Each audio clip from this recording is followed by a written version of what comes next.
शिवलिंग किससे बनाना चाहिए? बोले सबसे अच्छा है कि मणिमय शिवलिंग बनाएं। स्फटिक मणि, वैदूर्य मणि, पन्ना आदि आदि जो मणियां हैं, उन मणियों से बने शिवलिंग की बड़ी महिमा है। तो मणिमय शिवलिंग बनाए। अब मणिमय शिवलिंग बनाने का किसी का सामर्थ्य ना हो तो वो स्वर्ण का शिवलिंग बनाए। स्वर्ण के शिवलिंग की भी विशेष महिमा है। अब आप कहें महाराज जी स्वर्ण भी बहुत महंगा हो गया है, स्वर्ण का भी कैसे बना पाएंगे? तो फिर रजत, रजत बोलते चांदी को, चांदी का शिवलिंग बनाइए। चांदी का शिवलिंग भगवान शंकर को विशेष प्रिय है। भगवान शंकर का वर्ण भी चांदी जैसा ही है। भोले बाबा किस वर्ण के? गौर वर्ण है। रजत गिरिनिभम चारु चंद्रावतंसम। रजत माने चांदी की तरह ही भगवान शंकर का देह चमकता है। हम लोग आरती के बाद गाते हैं ना, करे पूरे गौरम करुणावतारम। तो भोले बाबा का शरीर जो है वो कपूर के समान गौर वर्ण है। अब ये फोटो बनाने वाले नीला नीला बना देते हैं, चूंकि भगवान हमारे राम जी नीले नीले हैं, श्री श्याम जी नीले नीले हैं, विष्णु भगवान, तो वैसे ही भोले बाबा को भी बना देते हैं। वस्तुतः भगवान शंकर का स्वरूप जो है वो कैसा है? कपूर के समान एकदम गौर वर्ण महादेव हैं, एकदम गोरे रखे हैं। और उस गौर वर्ण पर जब बड़ी सुंदर भभूति लगती है तो गौर शरीर भूति भले भराजा, आहा क्या कहना है। जब भभूति लगती है तो और दमक पड़ता है। और उसमें वह नीलकंठ भगवान शंकर का, जहां विष जाकर के रुका तो कंठ नीला हो गया और अद्भुत शोभा पाता है। फिर भगवान शंकर की विशाल जटाएं हैं। उन विशाल जटाओं में जो है गंगा मैया की धारा बह रही है। भोले बाबा की जटाएं कितनी विशाल हैं नामदेव जी। जब गंगा मैया को आने का आग्रह भगीरथ ने किया तो गंगा मैया प्रकट होने के लिए तैयार हुई। गंगा मैया ने कहा मैं आ तो जाऊंगी, पर एक समस्या है। क्या समस्या है? मेरा वेग कौन धारण करेगा? मैं पृथ्वी पर गिरूंगी इतने ऊपर से तो पृथ्वी जो है वो रसातल को चली जाएगी, विदीर्ण हो जाएगी। क्या करें? फिर ऋषियों ने उनको कहा कि भोले बाबा की आराधना करो, भगवान शंकर चाहें तो वो अपने मस्तक पर धारण कर लेंगे। तो भगीरथ ने भगवान शंकर की आराधना करी, भगवान शंकर को प्रसन्न किया। भोले बाबा से कहा आप गंगा जी के उस प्रचंड वेग को ग्रहण करिए, आप धारण करिए। भोले बाबा ने कहा बहुत अच्छी बात है। भोले बाबा को भी एक लोभ आ गया कि जो गंगा है वो कौन है? गंगा भगवान के चरणों से निकली हैं और ये ठाकुर जी का चरणामृत है, तो चलो मेरे मस्तक पर भगवान का चरणामृत आ जाएगा, ये बहुत अच्छी बात है। लेकिन गंगा जी के मन में जो थोड़ा अभिमान था कि मैं बड़े वेग से गिरूंगी, भोले बाबा ने भगीरथ को कहा कि भगीरथ जाओ गंगा जी से कह दो कि थोड़े वेग से नहीं अपने पूरे वेग से गिरे, और मैं अपनी जटाएं खोल करके खड़ा हो जाता हूं। हिमालय के शिखर पर भगवान शंकर जो है अपनी जटाओं को फैला करके खड़े हो गए और गंगा मैया पूरे वेग से गिरी और जटाओं में गिरी तो कई वर्षों तक जटाओं में ही भटकती रही, रास्ता ही नहीं मिला निकलने का। और भोले बाबा उन्होंने जटाओं को समेट करके और बांध दिया। अब जटा बंध गए तो गंगा जी अंदर अंदर घूम रही। अब आप विचार करो शंकर जी की जटाएं कितनी विशाल होंगी। बहुत समय तक भटकती रही तो भगीरथ ने कहा कि जैसे तैसे मैं देव नदी गंगा को पृथ्वी पर लाया और पृथ्वी पर आई। पहले उनके लिए तपस्या करी, फिर आपके लिए तपस्या करी भोले बाबा, और अब जो है गंगा जी तो मिली नहीं, तो वो तो जटाओं में रह गई, तो मेरा क्या लाभ हुआ? मैंने जिसके लिए किया था वो तो काम हुआ ही नहीं। तो भोले बाबा ने कहा चलो हम एक धारा दे देते हैं। तो भोले बाबा ने एक जटा निकाली और एक जटा निकाली तो एक धारा उस गंगा जी में से निकलना शुरू हुआ, और वही एक धारा जो है त्रिपद गामिनी बनकर के गंगा जी के रूप में बह रही है। बोल गंगा मैया की जय हो। त्रिपथ गामिनी गंगा जी का एक नाम है, 3 पदों से बहने वाली, 3 मार्गों से बहने वाली है त्रिपथ गामिनी। विष्णुपदी, भगीरथी, जटाशंकरी, जाह्नवी, ये सब गंगा जी के नाम हैं। वह पुण्य सलीला गंगा मैया भगवान शंकर के जटाओं में विराजती हैं। तो हम आपसे निवेदन कर रहे थे कि भोले बाबा की जटाएं कितनी विशाल होंगी कि इतनी दिव्य गंगा मैया उनके जटाओं में उलझ करके रह गई। भोले बाबा का जो है अर्धचंद्र उन जटाओं पर सुशोभित होता है, विशाल जटाएं हैं और उन जटाओं पर टेढ़ा चंद्रमा, अर्धचंद्र, और अर्ध भी नहीं है, दूज का चंद्रमा। आपने द्वितीया का चंद्रमा देखा है, थोड़ा सा होता है, तो ऐसे द्वितीया का चंद्रमा भगवान शंकर के मस्तक पर विराजमान है। प्रतिपदा में तो वो दिखता ही नहीं है, बहुत थोड़ा होता है, द्वितीया में दिखता है। तो द्वितीया का चंद्रमा भगवान शंकर के मस्तक पर विराजमान है। और जब भी चंद्रमा का आप दर्शन करें, बाहर निकलते चंद्रमा का दर्शन होता है, तो चंद्रमा का जब भी दर्शन करो तो भगवान शंकर का ध्यान करना चाहिए। क्यों करना चाहिए? क्योंकि ये चंद्रमा कहां विराजमान है? बोले ये चंद्रमा भगवान शंकर के मस्तक पर विराजमान है। तो जैसे चंद्रमा देखे तो चंद्रमा के साथ भगवान शंकर को प्रणाम करना चाहिए। यस्यांके च विभाति भूधर सुता देवापग मस्तके भाले बाल विदुर्गले चगरलम यस्योरसी। क्या भगवान शंकर का स्वरूप है। भोले बाबा कैसे हैं? यस्यांके च विभाति भूधर सुता। भूधर नाम है पर्वत का, पर्वत की कन्या भगवान शंकर की गोद में है, अंक में है। पर्वत की कन्या कौन है? पार्वती। पार्वती जी को जिन्होंने अंक में ले रखा है। यस्यांके च विभाति भूधर सुता देवा पगा मस्तके। देव नदी गंगा जो है वो मस्तक पर विराजमान है। भाले बाल विदुर गले, भाल पर जो है, जटाओं पर जो है बाल चंद्रमा ने, छोटा सा चंद्रमा, द्वितीया का चंद्रमा सुशोभित हो रहा है। कंठ में गरल माने कंठ में विष, जिसके कारण भगवान शंकर जो है नीलकंठ हो गए हैं। और ब्याल राट, आहा, सब अंगों में जो आभूषण है वह ब्याल के हैं। ब्याल माने होता है सर्प, सर्प का ही कुंडल है, सर्प के कंकण हैं, सर्प के हार हैं, सर्प के बाजूबंद हैं। और भोले बाबा का वह दिव्य रूप क्या कहना। तो सोहम भूत विभूषणा, आहा, बड़ी सुंदर विभूति भगवान शंकर के श्रीअंग में विभूषित हो रही है। उस शंकर जी के रूप का स्मरण किया करें। भगवान महादेव कितने प्यारे लगते हैं। हमारे भोले बाबा कोई डरावने या भयानक नहीं है, बहुत सौम्य और बड़ा सुंदर स्वरूप है, बड़ा आनंदित करने वाला स्वरूप है, बड़ा मंगलमय स्वरूप है। फिर आप कहेंगे कि मैना महारानी डर क्यों गई, वो तो थाली फेंक कर भागी। तो उस समय भोले बाबा ने थोड़ी लीला दिखा दी थी, जानबूझ करके भोले बाबा विकराल रूप धारण कर लिए ताकि देख करके सासू जी डर जाएं।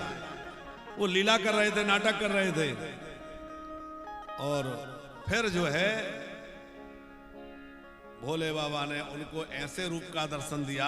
आप कल से महापुराण में, कल हम लोग शिव विवाह की कथा सुनेंगे तो आप सुनेंगे कि मैना महारानी के सामने भगवान शंकर ने बड़ा सुंदर रूप धारण कर लिया। अत्यंत सौम्य, अत्यंत सुंदर ऐसा स्वरूप भोले बाबा ने बना लिया कि करोड़ों कामदेव भी भोले बाबा के रूप को देखकर लज्जित हो जाएं।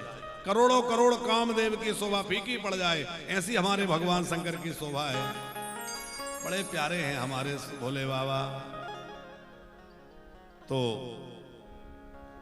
हम आपसे निवेदन कर रहे थे कि भोले बाबा कैसे हैं? सावले हैं कि कैसे हैं? गौर वर्ण है। चांदी की तरह चमकते हैं। इसलिए भोले बाबा का जो है शिवलिंग चांदी का बनाना बहुत अच्छा होता है। ध्याये नित्यं महेशं रजतकिरणिभं चारुचन्द्रावतंसं रतनैकल्पोज्ज्वलांगं प्रसुमरगवराभीतिहस्तं प्रसन्नं पदमासीनं समन्तातस्तत्वमृगणव्याघ्रं रसानं विश्वाद्यं विश्ववन्द्यं निखिलवयहरं पंचवक्त्रं त्रिनेत्रं। भोले बाबा जो त्रिनेत्र हैं उनका जो शिवलिंग है रजत गिरणिभम, चांदी का शिवलिंग भोले बाबा का बनाया जाए तो बहुत अच्छा होता है। चांदी का शिवलिंग बनाओ तो चांदी की ही जलहरी लगाओ, सोने का शिवलिंग बनाओ तो सोने की जलहरी लगाओ, रत्नों का शिवलिंग बनाओ तो उसमें आप सोना चांदी की कोई जलहरी लगा सकते हैं रत्नमय शिवलिंग में। फिर है पारद का शिवलिंग। पारा, पारा समझते हैं सब लोग। वो पारद का शिवलिंग भी बहुत महत्वपूर्ण है। कई जगह पारद शिवलिंग है। हमारे मथुराज में आप जाइए तो जन्मभूमि में जो लोग जन्मभूमि दर्शन करने जाते हैं तो केशव देव जी के मंदिर के ऊपर भगवान जी का जो लक्ष्मी नारायण जी का मंदिर है, सामने शिव जी का मंदिर है, वहां पारद के खूब बड़े शिवलिंग विराजमान है। कई स्थानों में पारद के शिवलिंग होते हैं, बहुत महिमा है पारद शिवलिंग की। तो पारे के शिवलिंग बनाए और उसके बाद लकड़ी के भी शिवलिंग बनाए जा सकते हैं, रुद्राक्ष के शिवलिंग बनाए जा सकते हैं, गोबर के शिवलिंग बनाए जा सकते हैं। कुछ नाम मिले तो अपनी हथेली पर ओम लिख दो और उसी को शिवलिंग का रूप मान करके पूजा कर लो, ऐसा भी विधान है। जैसे आप यात्रा में हैं, कहीं बाहर हैं, आपका विधान है शिवलिंग का पूजन करने का। अब कोई शिवलिंग की व्यवस्था नहीं जुट पा रही, आपके पास शिवलिंग नहीं है, हथेली में ओम लिख दिया और उस ओम का पूजन कर लिया तो शिवलिंग की पूजा हो गई। अथवा अपने अंगूठे को शिवलिंग मान करके अंगूठे की पूजा कर लो तो भी शिवलिंग का पूजन हो जाता है। आत्मलिंग, क्योंकि शंकर जी कहां नहीं है, भोले बाबा तो सब जगह है कि नहीं, तो आत्मलिंग। गुरुलिंग, गुरुलिंग क्या है, बोले अपने गुरुदेव भगवान का शिवलिंग समझ के पूजा कर दो।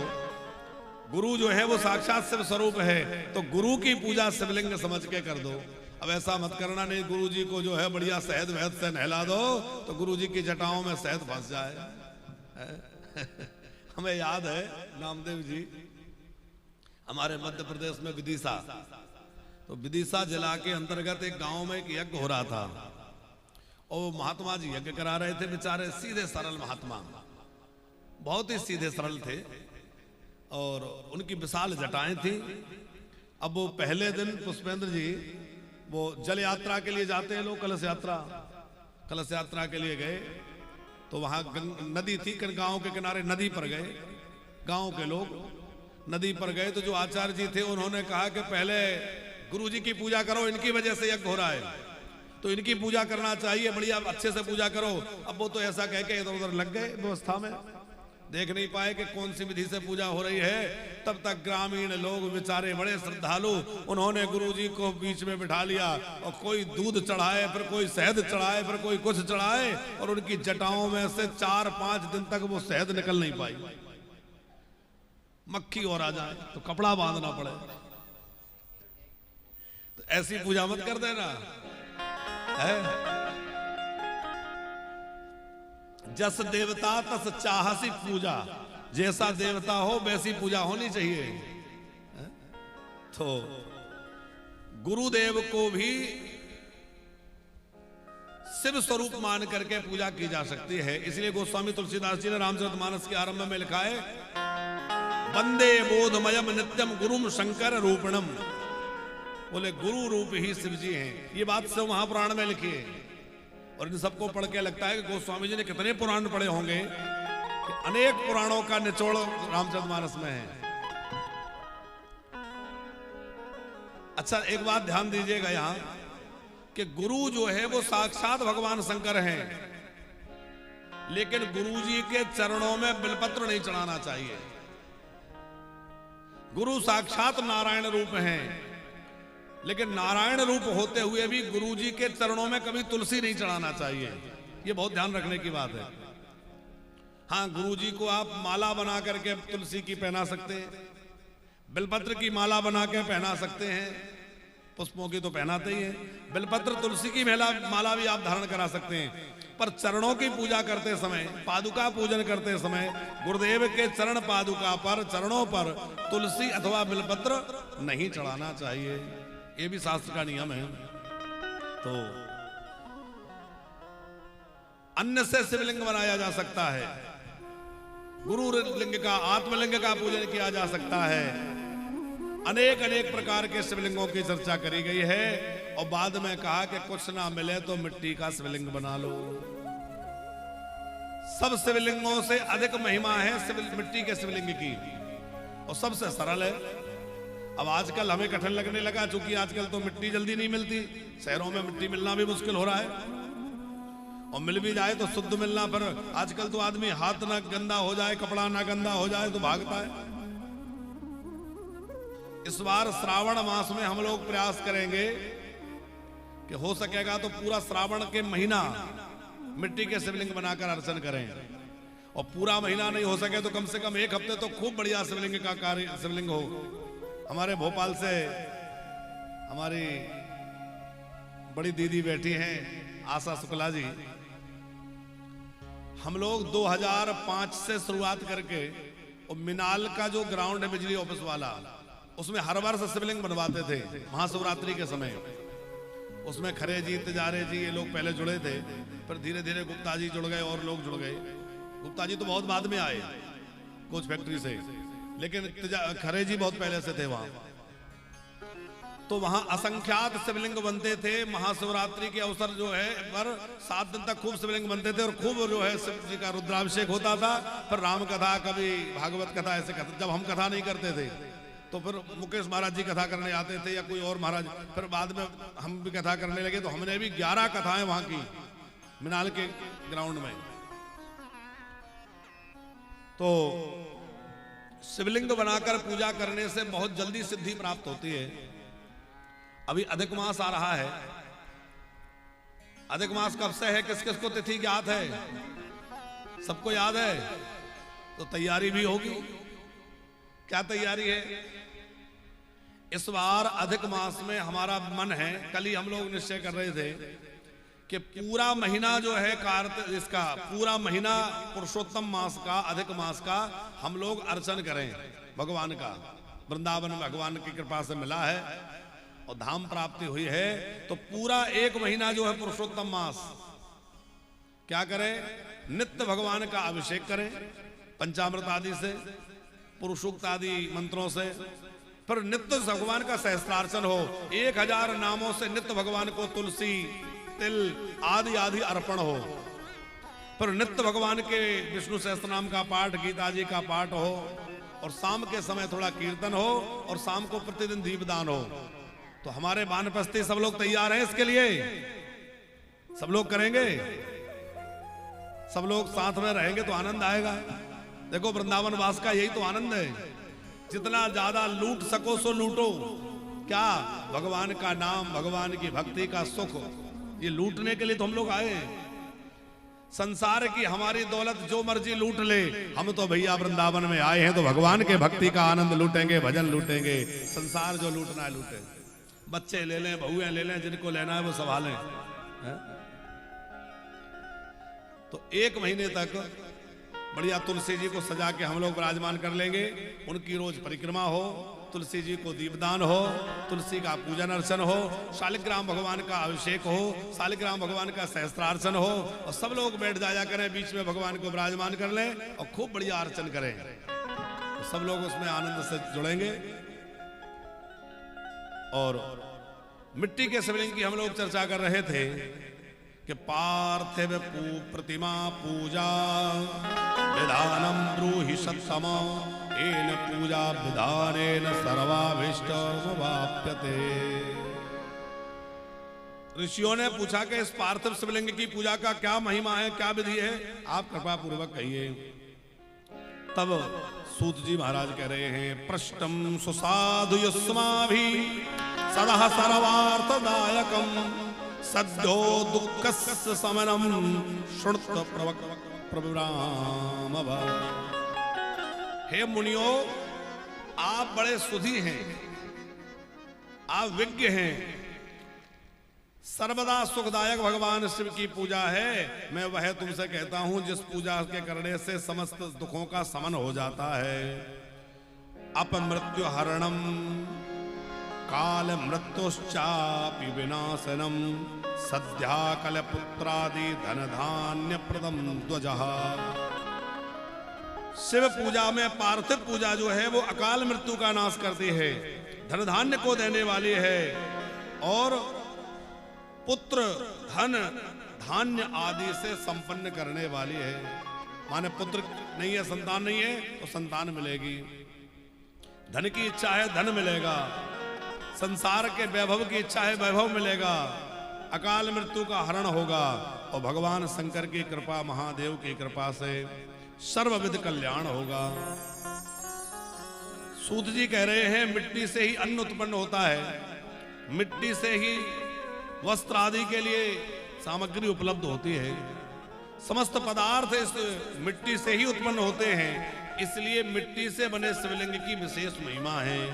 अन्नादि भोज्यम वस्त्रादि सर्वमुत्पद्यते यथा ततो मृदादि प्रतिमा पूजा विष्ट प्रदा भुवि।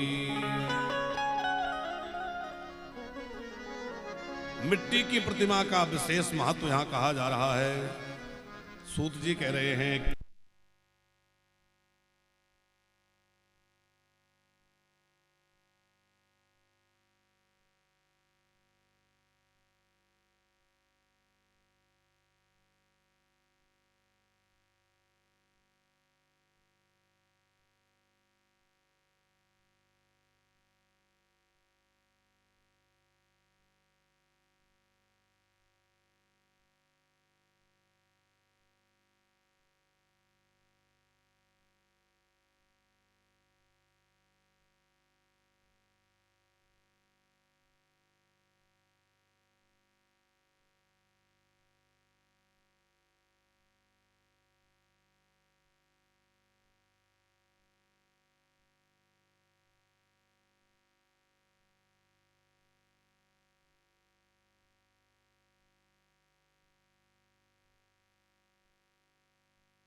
कृते रत्नमयं लिंगम त्रेतायाम हेम संभवम द्वापरे पार्थिवम सृष्टम पार्थिवम तु कलौ युगे।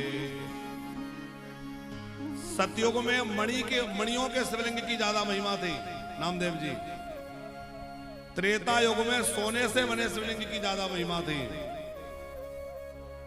द्वापर युग में पारद के शिवलिंग की विशेष महिमा थी और कलयुग में मिट्टी के शिवलिंग की ज्यादा महिमा है। अलग अलग युगों में अलग अलग वो है। और एक और बात यहां समझने जैसी है, जिस प्रकार कलयुग में ध्यान, जिस प्रकार सतयुग में ध्यान की, त्रेता में यज्ञ की, द्वापर में पूजा की और कलयुग में नाम की महिमा है। सतयुग में किसकी महिमा है? ध्यान की प्रधानता है।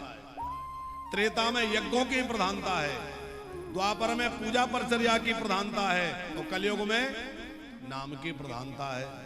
तो ये तो चारों युगों के चार कहे गए हैं।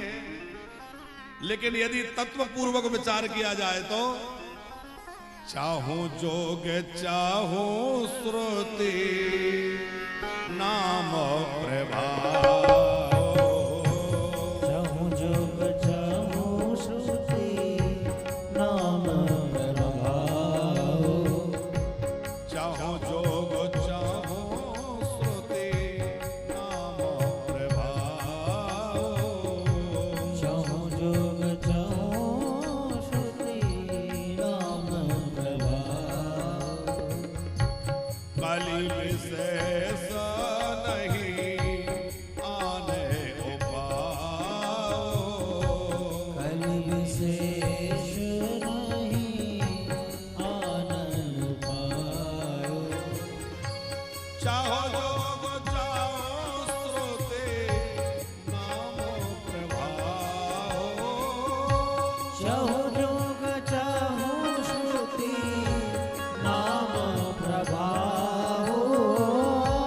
काली विशेषो नहीं आने उपाओ, कलि विशेष नहीं आनन पायो,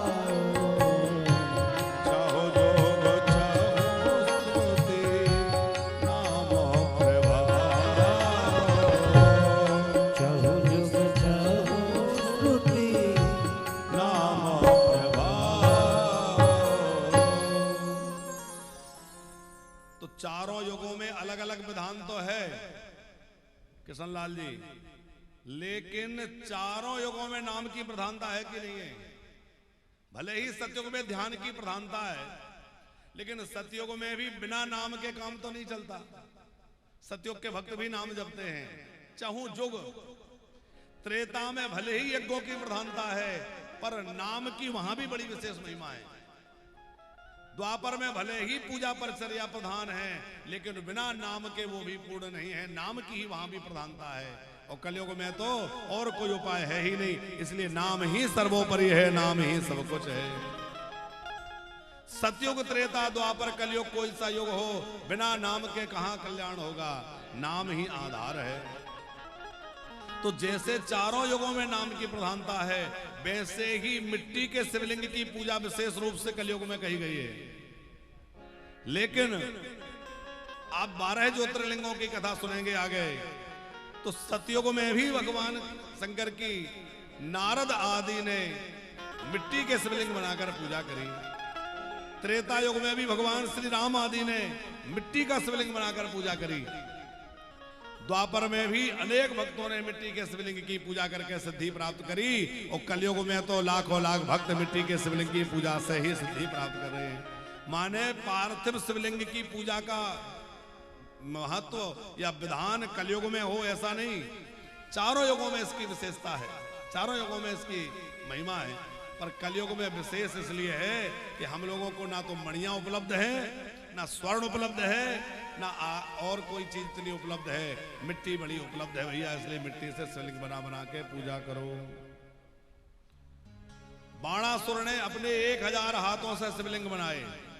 बाणासुर का नाम सब जानते हैं, शिव भक्त हुए। 1000 भुजाएं थी बाणासुर को, वो 1000 भुजाओं से खूब शिवलिंग बनाते थे और खूब शिवार्चन करके पूजा करके और नर्मदा मैया में विसर्जित करते थे।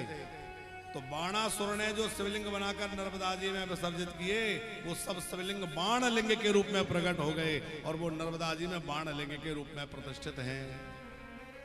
उस पूजा से प्रसन्न होकर भगवान शंकर ने बाणासुर को अपना प्रधान सेवक बना लिया, प्रधान गण बना लिया। बोले बाबा बड़े दयालु हैं, बड़ी जल्दी कृपा करते हैं। यदा सर्वेषु देवेषु ज्येष्ठा श्रेष्ठो महेश्वरा एवं सर्वेषु लिंगेषु पार्थिवं श्रेष्ठ मुच्यते। जैसे सभी देवताओं में भगवान शंकर श्रेष्ठ हैं, जैसे सभी नदियों में गंगा मैया श्रेष्ठ हैं, उसी प्रकार सभी शिवलिंगों में मिट्टी के शिवलिंग सबसे अधिक श्रेष्ठ